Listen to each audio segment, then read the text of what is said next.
Welcome to the Geek in Review, the podcast focused on innovative and creative ideas in the legal industry.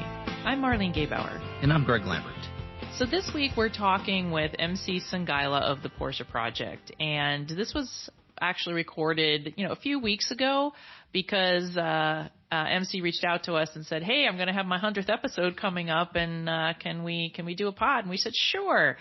So we were really excited to have her on, and we're really excited about her 100th episode. So congratulations to her. Yeah. And she does great work in reaching out to a lot of women that are members of the bar, members of the bench, and just members of the legal community. So we were really happy to be there when she launched the project, and now that she's hit her 100th episode.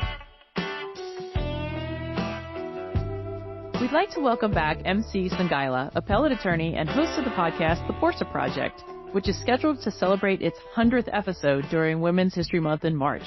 The Portia Project focuses on women in traditional and non-traditional legal careers. MC, welcome back to the Geek in Review, and congratulations on the 100th episode. Thank you so much for having me. I really am enjoying being back because yours was the very first podcast I did about the podcast, so it makes sense in my mind to come full circle and be here. Well, that's awesome. Glad we stayed on your radar as you have been working your tail off to get all these episodes out. So you're making us look bad, MC. So. Keep doing that, though. Well, for listeners who may not have heard the podcast or our prior interview with you, would you just mind giving us a little bit of the background and reasoning on why you wanted to start this podcast? Yeah, I initially had focused on a book project with regard to women appellate judges and justices in the U.S. I had noticed as an appellate lawyer that there weren't as many women on the appellate bench as I had expected to see by this point in history, about 120, that's state and federal appellate levels. And so I thought I would highlight them, talk about their career trajectories in a book format, and so I started interviewing them for that. But along the way, I realized that they really enjoyed talking. They just loved to go on the phone and talk about their stories. And a lot of that was lost in translation once you put it down in a formal setting of a book. And so I wasn't really sure. I thought the project was still good, but I wasn't sure it was the right format for the project. So I set it aside for a bit. And then COVID happened. Everybody got online. Everybody listened to podcasts. Judges became familiar with Zoom and how to do remote everything. And so that is where it started. I went, okay, maybe we could do a podcast with judges. So if they're willing to talk to me, that's what I'll do. That's how it started in the podcast format. Now remind me, on some of the judges that you had interviewed for the book, did you go back to some of the same ones and re-interview them for the podcast? Yeah, some of them I did. Some of them I did not. Some had retired, some weren't available. So for the ABA, there are some published essays that I did that were going to be originally for the book that are out there, and then some did participate again by podcast. But the idea was to celebrate them, but also inspire other women to consider applying, since I thought you need to apply to have more women. So maybe we'll get more women interested in doing this. And one of the ideas behind that was that we often, as women, tend to apply when we have checked off every box of what we think is required for the criteria. And sometimes people have a sense, particularly about the bench, that there is one path, and if you haven't followed that path, like if you weren't a prosecutor, if you didn't clerk for federal judges, if you didn't do various things, you just shouldn't bother applying.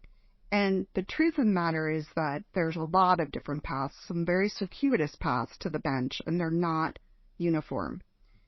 Also, that a lot of women early on, the first women judges and first women appellate judges, really had a lot of barriers that we no longer face. So I also thought it was an interesting way of kind of a microcosm of women's progress in the profession. And there's a certain level of, you can do it. If there are women who ended up being chief justices of their state Supreme Courts, and they started out like Ruth Bader Ginsburg or Sandra Day O'Connor in a situation where women, they just couldn't be hired in a legal role, or they were rejected from those roles, then you say, hey, things are a lot better now. I certainly don't have that situation, and I can definitely accomplish at least as much as they did, starting out, with a running start compared to them. Yeah, so you've interviewed people with a bunch of different types of experiences, but also there's a huge range of different courts that these folks work at. So, can you tell us a little bit about the types of courts that you're looking at for the podcast? Yeah, so I started with the kernel, with the idea of the appellate judges and focusing on them. But then, as the beauty of the people podcast got interested, though, right? Yeah. Well, and the beauty of the podcast format is you can evolve as you're going. So it's not like a book. Like, I agreed to publish a book on X, and I can't change it, because that's what the publisher agreed to. So when I started doing it, people would refer me. The initial guests would refer me to other people. Sometimes they weren't judges. I thought, well, those are valuable stories to tell also. And then I thought, if I were a law student now, and I remember my time as a law student, that I didn't really know all the career options that were available from a law degree. This would also be a way of showcasing the way that women are leading across the industry, outside the industry, and also sort of a career touchstone for those in law school to explore different things they could do with their law degree. So we have people who are in legal nonprofits, people who lead museums, writers, just a whole array, general counsel, managing partners of law firms, solo practitioners who started their own firms, people who are now executive coaches who were in-house counsel or lawyers before. There's just academics, deans of law schools, just a whole range of people. And it really is kind of a snapshot of where women are leading inside and outside the profession right now. And I think it's an important stories to be told there. So, and then you mentioned too, Marlene, I didn't mean to ignore your question. You asked about the courts too. And so there's a range of courts. I started with appellate courts. I started with state courts, federal courts, and then I started thinking also about how you become a judge. Are you elected or appointed? And that varies state by state. So I thought, well, if you think you might want to be a judge in your area, you better know how to do that. And then I started thinking about other kinds of judges, magistrate judges in the federal system, trial court judges of all different stripes in the state and federal courts. So I expanded a little bit because I thought if you wanted to be a judge at some other level, you might want to hear about that. Mm-hmm. Exactly. So in September of last year, the podcast was a recorder finalist for the California Legal Award for Innovation in Diversity and Inclusion. Congratulations on that. Thank you. I know you had some very stiff competition, and can you share with us what that experience was like? Yeah, I was really glad. I was encouraged to apply by various people, and I'm glad that I did since we were a finalist. And we're the only really individual generated project or a podcast project that was on there. So I kind of feel like not only it represents to me a shift in the ability to make a difference, that you can create your own platform to make a difference. The other finalists were more traditional partnerships between public interest organizations and law firms. Is something where they partnered on projects together that were more institutional based. But here we have, an impact with a bunch of individuals, a collective coming together. Their collective stories have impact. And then the platform, was created by one person on a podcast. And also we've done a lot of partnerships with other people. So we had a partnership with Girls Inc. and we did a program with their high school girls, 11th graders who were in a workforce training program, and we had local women judges, law professors, lawyers come and present to them. And so the girls who were there had this one-on-one relationship building. Some of them later went to watch the judges in action in their courtroom. It was just a really great relationship building opportunity. But then the effort that all of those women made to come there and do that one day was amplified by the podcast. So now any high school girl in Girls Inc. or not can listen to that program on the podcast recording. So that sense of creating community from the podcast and then bridging towards traditional groups, I think that's one of the powers of the new medium as well. There's a lot of different ways to work with it. Yeah, it does give you kind of an outreach when you have a topic that you're really inspired by, motivated by. It's good to have this platform out there that wasn't around a couple of decades ago. So yeah, you can get other people excited about it too. Yeah, and it's a win-win for the organization. Like Girls Inc., it doesn't cost Girls Inc. anything to do that, and then you're amplifying the work of the organization too. So I think there's a win-win for both. Yeah. Yep. When we talked to you, I think it was last March, so almost a year ago. Again, and you kind of mentioned this, that you were pretty focused on the judiciary. You've gone into the process of how to get into the judiciary, but you've also kind of expanded even beyond that. And I see you've had people like Aaron Levine on for legal tech guru out there. Yep. You've had others on that weren't necessarily in the judiciary. What have been some of your favorites that were not judges that you've had on the show? Oh gosh. Okay, so yes, I'm glad you mentioned that, because I also want to be moving forward into the future about what kind of things are on the horizon. I feel like we have the very traditional setting, the judicial setting, but then there's innovations in law itself that I'm not sure people would otherwise know about or be familiar with. I also think there's a huge story in the legal tech founders. There are not that many women, but the women who are in it are young. They are recent, law school graduates. They've been maybe 10 years out, many of them. And they decide to drop the firm and, start with their product and their company.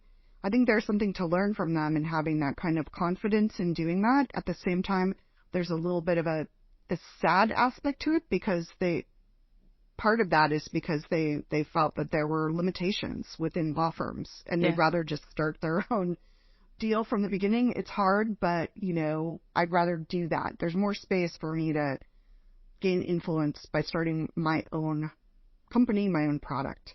So there's sort of a double-edged sword to those stories, but their work is amazing. I think their leadership is amazing, and it's something that people should know about. So yeah, you mentioned Aaron Levine from Hello Divorce. Also Camila Lopez from People Clerk will be coming up, and Noella Sudbury from Raza out of Utah, which works on expunging criminal records. Yeah, there's a range of them. I'll also have a show about legal design. So with some legal design innovators from really all around the world, largely from Europe. That seems to be where it's focused right now. It seems like where it goes. Alfred Pohlmeyer and Tess Manuela and Sarah Weiss. So that's another one. And then of course I had Jackie Schaefer from Clearbrief and Nicole Clark from Trellis and Dorna Moyni from Documate, who now are like, the senior leaders in the space at, 32 or something like that. So that's pretty cool. So it's been neat to do that, to think ahead and where, because I think about that in terms of, if you're in law school now, that's actually a career path to think about. Yeah, what you wouldn't have thought about that years ago. Exactly. And one of my favorites, and we were talking about this prior to the recording starting, is Deborah Hensler at Stanford, and just the fact that she's a PhD and not a JD, but how she has made just a large impact in legal and analysis and all the things that she did at Rand. I like the fact that it's, you've kind of spread out the spectrum of who you're bringing in a little bit, because there's some really interesting women out there that aren't necessarily directly, not the result of a traditional lawyer type transition. So it's really interesting. If anyone hasn't heard that one with Deborah Hensler, I highly suggest that. That was a really fun interview. Yeah, she's really interesting. I mean, to be a woman leader at RAND when there weren't many, and then to really shape the Institute for Civil Justice that's at RAND, and then her work. Yeah, as you mentioned, Greg, I think there's a common thread amongst the stories, which is, there's not a straight path to things, and it's kind of circuitous, and that's okay. That's kind of how life goes. And then also that each person, you can see all of the different experiences and like their particular skills and the building blocks that make them leads to where they are. Like, I don't think anybody else except Deborah Hensler could have put together, her training, her PhD training, her training in policy work and asking questions and interviewing people about empirically what's going on, together with legal analysis in a way that she is now shaping and ahead of the curve in terms of legal trends globally. That's something only Deborah could do. It's the same way with a lot of people on this, that you see, it's magic when you learn their stories and you can see all the threads coming together, like in a quilt. And you're like, wow, that it all makes sense. And it's perfect when somebody is in their sweet spot of doing what they do best and where they can contribute the most and have the most meaning. That's really nice to see. And I hope that in itself is inspiring, not just the particular ways that people are making a difference, but how you can architect a career that is perfect for you, and that can be different. I think that law school kind of puts you on, here's this one path, and if you don't follow that path, you're screwed. You're never going to succeed. You got to have this, this, and this. And once you've passed it, there's no hope for you, and that's not at all the stories of these people. And in fact, maybe you have to take a little detour to find out what makes you special and what you contribute compared to somebody else. Yeah, we just in one of my book reading groups, we just finished the book Range, and basically how experimentation in different areas and being a generalist is generally a better way to go than sort of just having a laser focus in terms of the type of career you have. So I think that reflects on that people seem to be more willing, women seem to be more willing to sort of try different things and sort of have alternative paths rather than sort of what the traditional expectation is. Yeah, I was going to say that I'm thinking about Ashley Hurd. Ashley Hurd is quite popular on TikTok, really built her business, coming from in-house counsel of some major companies to her own company called Manager Method, which really focuses on training managers, filling in the gap in HR and legal compliance training. And, there's so much about her that I'm like, only Ashley could do this. Like, her particular empathy for people and wanting to understand where each person comes from and trying to find a middle, at least some understanding so people don't treat each other with no sense of a lot. Why would you be doing that? There's some kind of motivation for that. Just so many things you see, and I just think it's beautiful and magical to see when people maximize their potential. And that's kind of what I see in some of the guests. And it's nice to see like ultimate humanity, like the best they could be and applying it in the most meaningful way. Yeah. I do want to flip the question a little bit too, because I liked what you mentioned is that you recognized a lot of what's happening is people are trying new things, but they're walking away from the practice of law because they're not feeling that that's going to be a successful path for them, that women are doing this. And that is a theme that we have brought up here on the podcast, and we've had guests that talked about that. And so I was wondering if you have thoughts about that, if your guests have shared thoughts about that, because really the legal profession is really losing some talented people because they're not offering a path for success. Yeah, I mean, I think that the interviews show that, and the podcast episodes show that there's a range. There's still, there are women who are leading, major law firms who, like Barb Dawson, who's the incoming chairperson of Snell & Wilmer, Kalpana Srinivasan, who's the co-managing partner of Sussman Godfrey. There are a lot of women who are succeeding in traditional venues, and that works for them. I think the story is that to open your eyes to other things that you could potentially consider and to assess what is success for you. And what is success for you could be different at different points in your career. I think that there's this one-size-fits-all kind of model and expectation, and that needs to be busted a little bit, because there are a lot of other ways to succeed and to contribute the most you can contribute. Before we get to the next question, I want to ask, what's your puppy's name? Yeah, sorry about that. There are 3 puppies. Oh. There's we love puppies. 85-pound puppy, and then there are little puppies. Podcast puppies. The podcast puppies. Yes, the podcast puppies. That's right. You can join Pod Dog on the call. Yeah. She's being very quiet right now, though. Oh, good for her. Yeah. She's chilling. It's almost like they know, you're on, and they go, oh, this is the time. They can feel it. They can feel it. No, mine knows I'm on, and that's when she barks. So it's like, I want to be heard. I want to be heard. Yeah. Well, MC, I know 100 episodes is quite the milestone, and you've hit it pretty fast. I know when we hit 100, in fact, we're slowly approaching 200 for this podcast. I know. Congratulations. Thanks. That's amazing. Yeah, but when you hit those milestones, you kind of assess where you are, where you've been, and where you're going.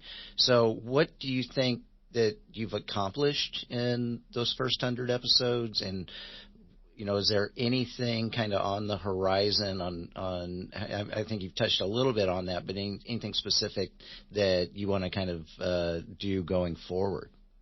Yeah, well, I definitely want to be as comprehensive as I can be in terms of women judges, especially appellate judges. So I'll continue to, move towards my goal at the state level to have, every woman on every state Supreme Court represented. I'm up to 32 states so far, so I'm very close to that particular goal. And some courts have many, many women, like the Michigan Supreme Court or the Washington State Supreme Court. Both of them are disproportionately female at this point, which is exciting. And to have many members of the court, of each court interviewed is really fun. So that's definitely the goal. And then as many more federal appellate judges and potentially U.S. Supreme Court justices as I can entice to be on the program would be great. So I definitely want to fill that out. But I'm also really interested in this idea of, other unique journeys and different approaches to practice, which is why I reached out to people like Ashley Hurd, like Laura Frederick, who's also really big online and came from in-house. I just think those are interesting stories. They're interesting stories about how you can grow your business as a lawyer also, that there's still an online component that's quite strong, that's changed, I think, in the last few years and made their businesses possible at this point. And yeah, just keep continuing to think outside the box in terms of who might be interesting. I've also started to talk to those who are not in the legal field, women executives, either women who have law degrees but are now CEOs or, in other capacities in business, or even those like Heidi Zuckerman, who's the new leader of the Orange County Museum of Art at a time when they have a brand new building. It's a whole new change for the level at which the museum is operating. If there's something to learn from someone like that. So I'm branching out beyond law to say, what can we bring from other disciplines that would be of interest or like a new thought for women in the law too? Yeah. Now you mentioned something about Michigan and Washington having a disproportionate share of women that are on their Supreme Court bench, I imagine. Is there a reason, and can whatever's happening there be replicated in other states? Well, I think there's an intention. Yeah, I mean, I think there's an intention and desire to diversify the courts in those states. I mean, there's a really interesting story in Washington. Well, there are a couple of really great stories. Justice Whitener and Justice Montoya Lewis from that court both have amazing personal stories.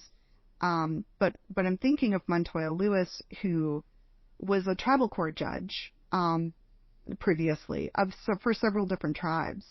And I think, well, that is not your typical, feeder path Right. to a state Supreme Court usually. Yeah.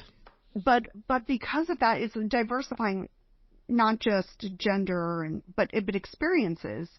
And it was really remarkable to talk to her because she's extremely sensitive to culture, extremely sensitive to the community in decision making. And I think that is something that she's clearly brought with her from the tribal court experience. And that's a different approach to how you think about the impact of your decisions and what you're doing on the court. So it just adds another layer to things. And she's got a beautiful, amazing story. Super touching.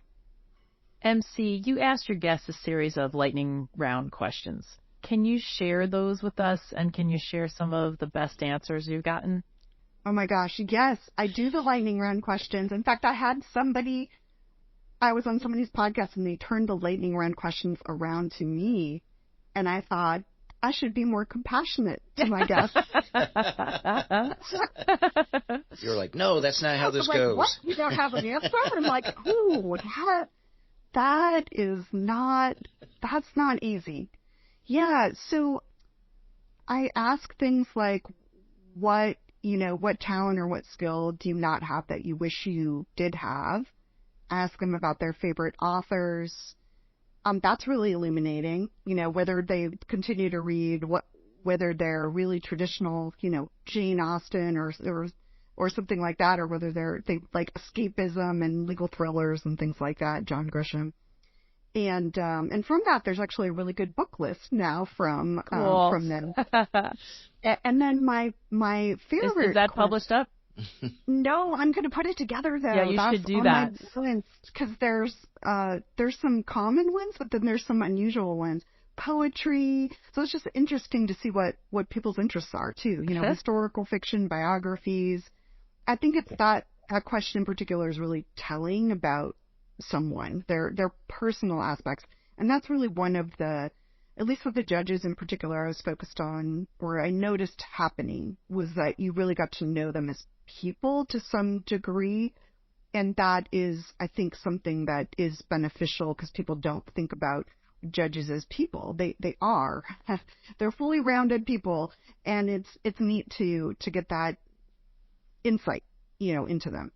And then the last two questions that I usually ask, which I also really like, they're kind of telling, is, who would you invite to a dinner party, like any, alive, not alive, whoever you want, whatever collection of people. That's really interesting. Some people just say, oh, my family or my grandmother, who's not with us and all this stuff, which is kind of very sweet. And then others is like an interesting combination of a bunch of historical figures, and that's interesting in itself. And then, who's your hero in real life, and what is your motto if you have one? So those are the motto one's a good way to close it out. Sometimes people don't have mottos, but sometimes they do, and it's a really interesting, nice little bow on things. Cool. That's a good way to do it. So, Marlene, who would you invite to a dinner party? All right, so I was thinking about this while she was saying it, and it's like, okay, so I have to have 2 dinner parties because I can't follow the rules. Okay. So, I would have my grandparents, at a party, and probably my great-grandparents at a party, but then I'd have a separate party. And I was thinking about it, and I haven't actually come up with the names yet. So I was busy on the grandparents, but what about you, Greg? Oh, that was a quick way to not answer and then spin it to me. How do you like that? That's right. Yeah, that was great. Since you put me on the spot, go ahead. Yeah, actually, I was thinking about it while listening to MC's podcast because... Do they have to be real? Yeah, I would say that. Okay, they have to be real people. Okay.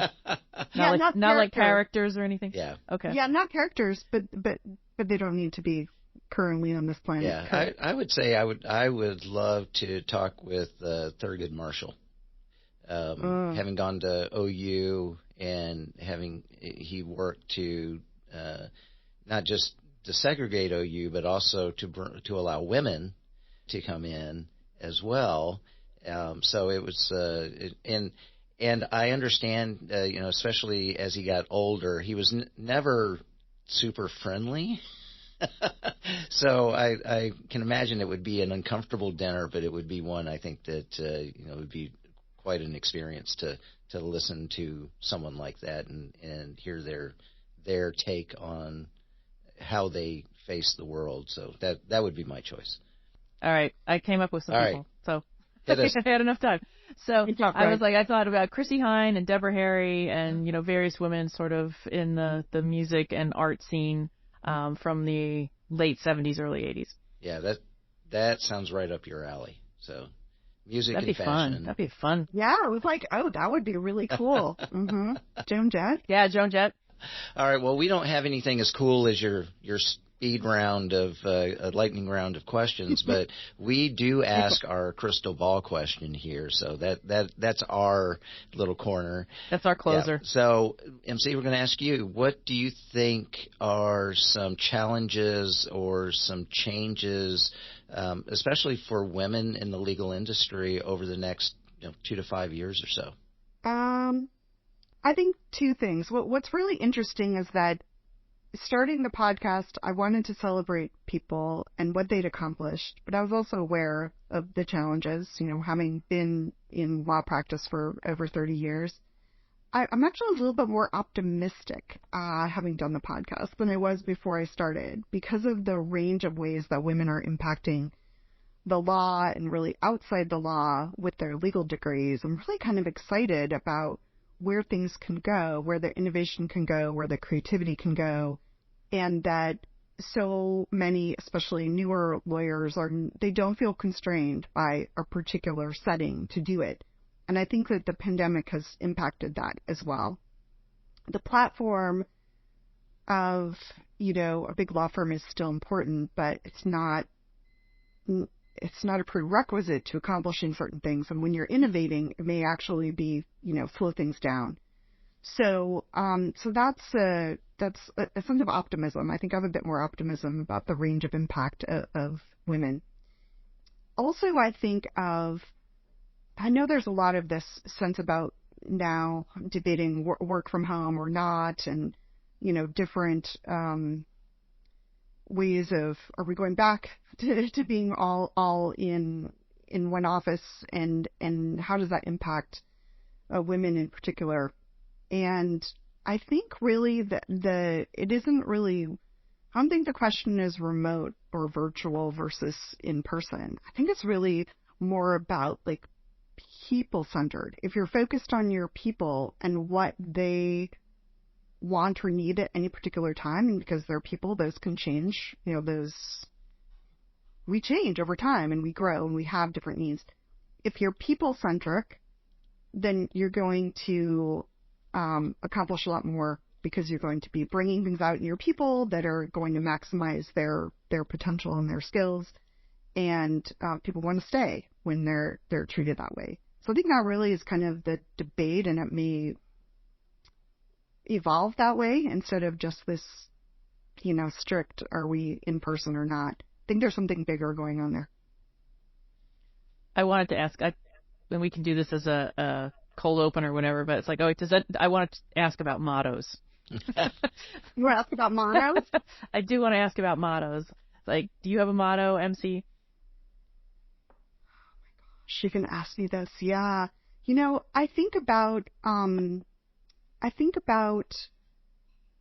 my mom's, notes to me that she's done throughout my career. And, I kind of think of those in the motto category in a way. Words to live by. Yeah, they're really simple, but there's like a lot in them. So I think together, make this the best day ever, which is kind of like each day is a new day and you start over and you have that opportunity. If yesterday sucked, it's okay. We can start over and have a brand new day that's way better. And then, painting your canvas paint your canvas with your own brush, the way you want to do it. Don't just go according to somebody else's dictates or do what their priorities are.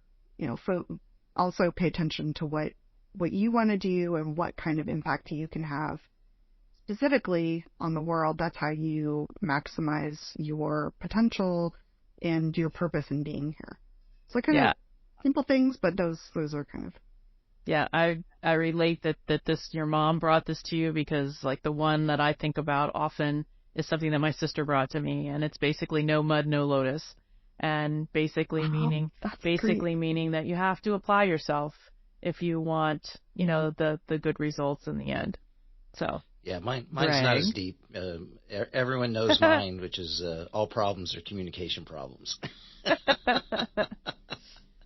And that's true. So. Yeah, that's a good one. That's a good one. Yeah, I should put the mottos together too, actually, now that you asked. I should put that from all the different interviews. That would be pretty interesting. Yeah. Well, MC Sungaila, thank you so much for visiting with us again today. And again, congratulations on the 100th episode.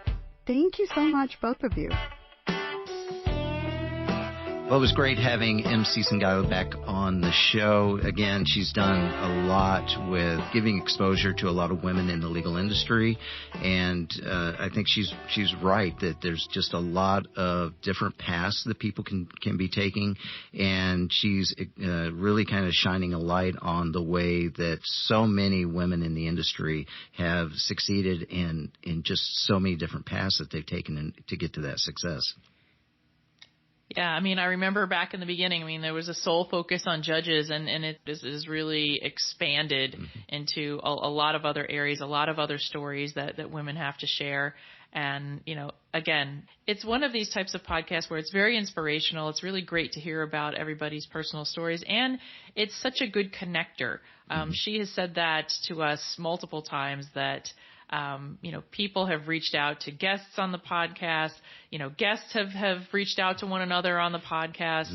So, I love to see that, that sort of women reaching out and collaborating and helping other women. Absolutely. So thanks again to MC Sungaila from the Portia Project for coming back on and celebrating her 100th episode with us. And thanks, of course, to all of you, our audience, for taking the time to listen to the Geek in Review podcast. If you enjoy the show, share it with a colleague. We'd love to hear from you, so reach out to us on social media. I can be found at Gebauer M on Twitter. And I can be reached at Lambert on Twitter. Or you can leave us a voicemail on the Geek in Review hotline at 713-487-7821. And for all all the millennials out there, you can also text that number. Yes. We just you don't even have to talk to us. And as always, the music you hear is from Jerry David DeSica. Thank you so much, Jerry. Thanks, Jerry. All right, Marlene, I will talk to you later. Okay, bye-bye.